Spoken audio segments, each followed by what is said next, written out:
별이게 다 있는 방송 별다방.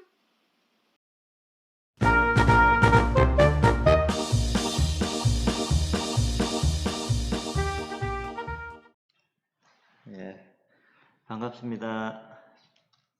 예, 지난 강좌에서는 구 교남 YMC 회관, 에코, 한방, 웰빙 체험관, 영남 대로 제일교회에 대해서 강의 드렸습니다. 자, 이번 강좌에서는 대구 양령시에 대해서 강의 드리도록 하겠습니다. 자, 먼저 약정골목에 가면은 이런 지도 한번 보셨을 겁니다. 여기에 이제 약정골목에 가면은 양령시 기념관 앞에 이런 게 있습니다. 요거는 이제 약정골목에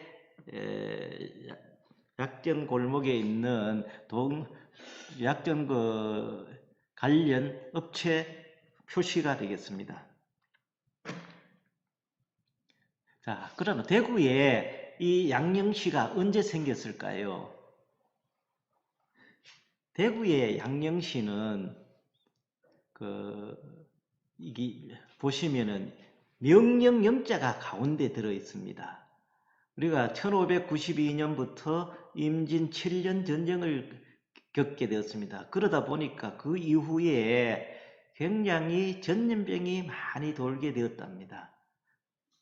그래서 한약의 이게 안정적 공급을 위해서 조정해서 영으로 대구의 양령시를 만들도록 했답니다. 그래서 이 양령시 역사는 대구 양령시가 가장 오래된 것입니다.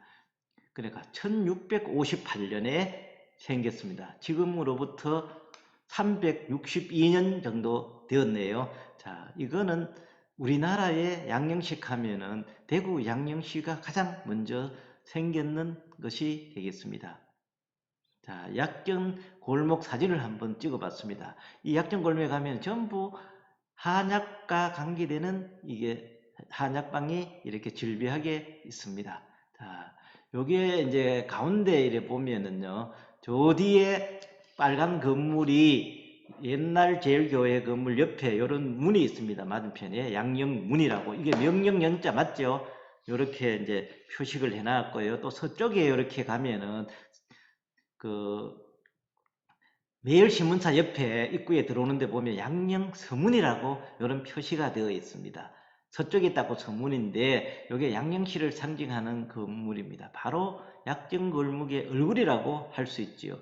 여기 보면 지붕과 기둥에 이제 한약 제조를 나타내는 동식물 치료기구 이런 게 새겨져 있습니다. 이렇게 여기도 이제 한약재 조제하는 모습이라든가 이런 데 다 그렇게 되어 있습니다. 자, 여기에 서문의를 표시를 해놨네요.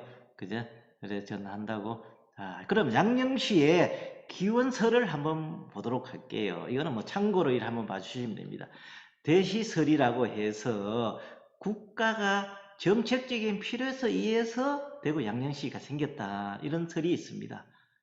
그리고 또 하나는 중국 조공설. 이거는 뭔가 하면은 그 당시에 청나라에 해마다 조공품을 보냈는데 그때 경상도 지방에서 산출되던 약재도 조공품 중에 하나였다. 이런 이제 설이 하나 있고요. 그 다음에 일본 수출설이라고 해서 이 한약도 일본 수출 약재의 하나다. 이런 설이 하나 있습니다. 그 다음에 대동법 실시설이라고 해서 대동법이 실시되지 않던 대구 지역에 이제 대동법이라 하는 거는 모든 특산물을 하던 것을 쌀로 이제 내도록 한 거잖아. 그죠? 그러면 중간에 이제 횡포를 이제 없애기 위해서 만든 게 대동법인데 양령시를 해서 약재 수립 이거를 이제 그죠? 효율성을 기하기 위해서 양령시가 생겼다. 이런 게 이고 이거는 자연 발생설이라고 해서 대구가 경상감령공문이 1601년에 대구에 옴으로써 대구가 경상도의 중심지여서 지리적 이점 때문에 자연스럽게 가장 먼저 생겼다. 이런 설이 있습니다. 자, 그럼 양령시의 이게 한번 지도를 볼게요. 여기 이렇게 보시면은 양령시가 1658년에 여기 이게 경상감령공원입니다. 그죠? 여기 모습이 보이죠? 이 경상감령공원 뒤에 보면 객사라고 있습니다. 여기에 객사에서 이제 1658년에 이미백 관찰사가 부임하면서 그죠? 조정의 목적에 의해서 한약재의 안정적 수급을 위해서 이 경상도 감령 안에 객사에 이게 이제 봄 가을로 출령시에서 한 달씩 했답니다. 그 당시에 대구의 인구가 17만이었는데요.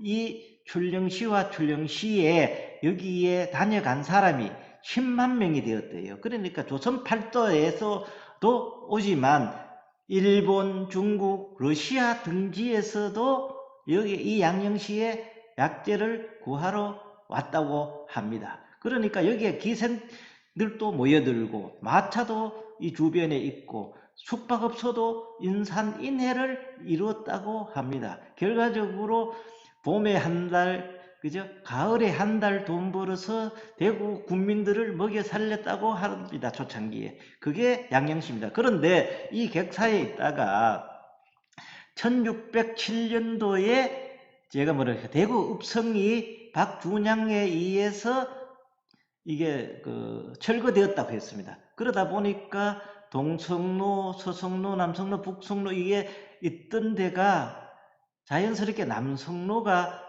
이게 읍성이 해철되고 나니까 또 밀려서 일제의 영향을 받아서 이쪽에 남성로로 250년 뒤에 1908년도에 밀려서 이쪽으로 오게 된 겁니다. 이제 이해하셨나요? 다시 한번 양령시의 연보를 한번 살펴보도록 하겠습니다. 자, 제가 말씀드렸듯이 효종 시대 때 임액관찰사가 이제 부임하면서 조정의 필요에 의해서 경상감령 서쪽 객사 내에 양령시가 처음 개장되었다고 했습니다. 매년 봄에 한 달, 가을에 한 달, 두 달 개최되었다. 이러다가 1908년에 이천구 관찰사 했을 때 또 밀려서 읍성이 이제 훼손되고 난 그 남성로 도로가 생기면서 그쪽으로 왔습니다. 그래서 양령시는 이 반월처럼 생겼지요. 거리가. 그래서 그렇게 되었고, 일본이 이제 1910년에 조선 총독부가 생기면서 이제 간섭을 하게 해서 두 번 하던 거 이제 봄은 못하게 한 거예요. 그래서 위축이 되었습니다. 그러다가 41년도에 가을에 하던 출령시마저 못하게 한 겁니다. 일본이. 왜 그랬을까요?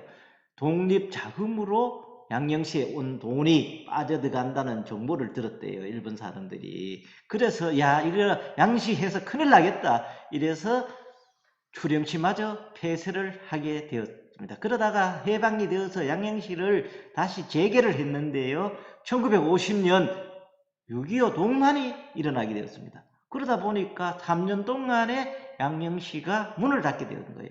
그러다 보니까 위축되지요. 그러다가 이게 6.25 동란이 끝나고 나니까 미군들이 들어와서 많이 있었습니다. 그러다 보니까 한약보다는 서양의 약재가 더 보급이 되기 시작하면서 이 양령시는 위축될 수밖에 없었게 된 겁니다. 그러다 보니까 이게 이제 위축되다가 이래서 안 되겠다 싶어서 1978년도에 양령시 이제 위원회를 만들어서 한방 축제를 개최했습니다. 78년도에 이제 달구를 축제하면서 이 축제를 하면서 몸부림을 치게 한 겁니다. 제가 그때 중구청에 있을 때 중국에 안국시라고 안구시가 있습니다. 거기에서 이제 서로 교류도 하면서 거기 한약재가 굉장히 많이 나오는 도시인데 그분들이 일주일 동안 대구의 중구청을 다녀가서 해서 제가 그때 기획팀장 할 때 이분들을 도와주고 했는 경우가 있습니다. 그러나 또 위축되다가 2004년도에 그 당시 명칭으로 지식경제부라고 있었습니다. 거기에서 한방특구 지정 신청을 받았어요. 그때 제가 기획팀장을 할 때 양령시 한방특구와 패션 주얼리 특구 두 개를 신청을 했습니다. 제가 기획팀장 할 때 2004년도에 사무관 시험 치기 직전에 신청했는 전국 1호로 양령시가 선정되었고, 사무관이 되고 난 이후에 2005년도에 주얼리 특구가 전국 2호로 특구로 선정되었습니다. 주얼리 특구는 나중에 동성로 할 때 다시 강의 드리도록 하겠습니다. 그래서 한방 특구에 대해서는 제가 애착이 굉장히 많이 가고 있습니다.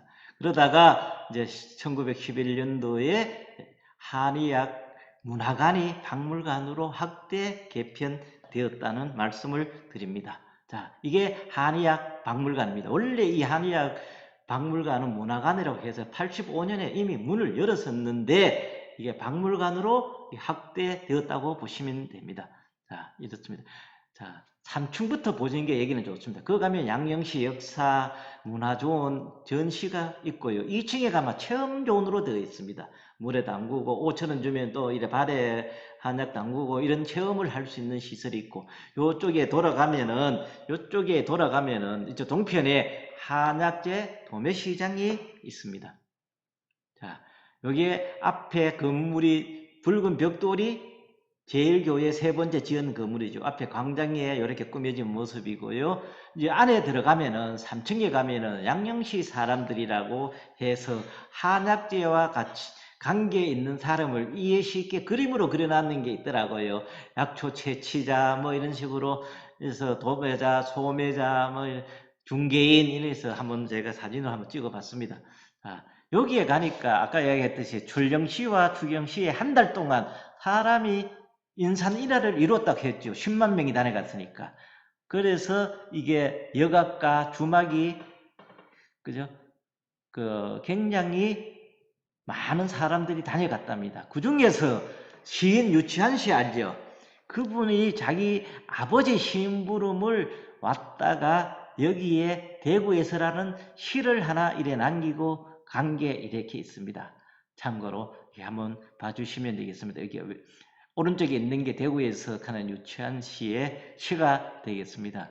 자, 요 안에 들어가니까 이게 또 색상별로 이게 한의학하고 체질이 맞는 게 있더라고요. 백색은 뭐 폐, 대장 이런 거하고 연결되고, 붉은색은 심장, 소장, 혀 이런.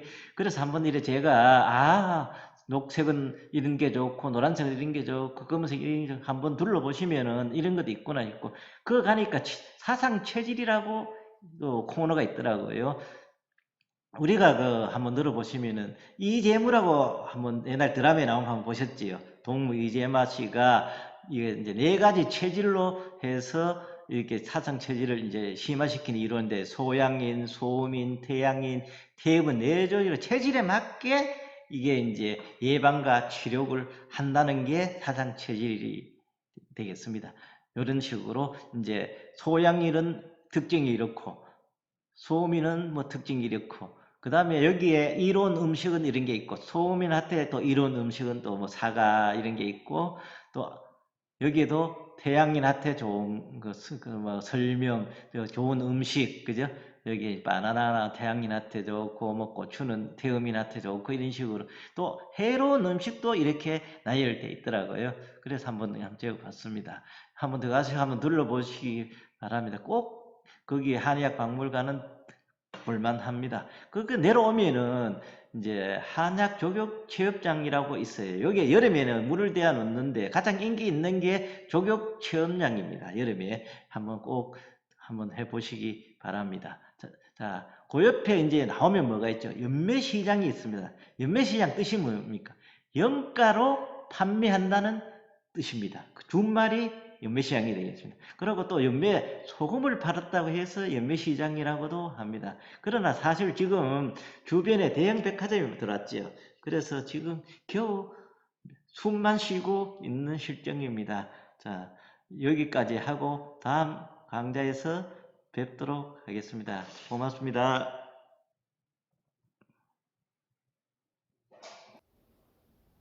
좋아요와 구독 눌러주세요.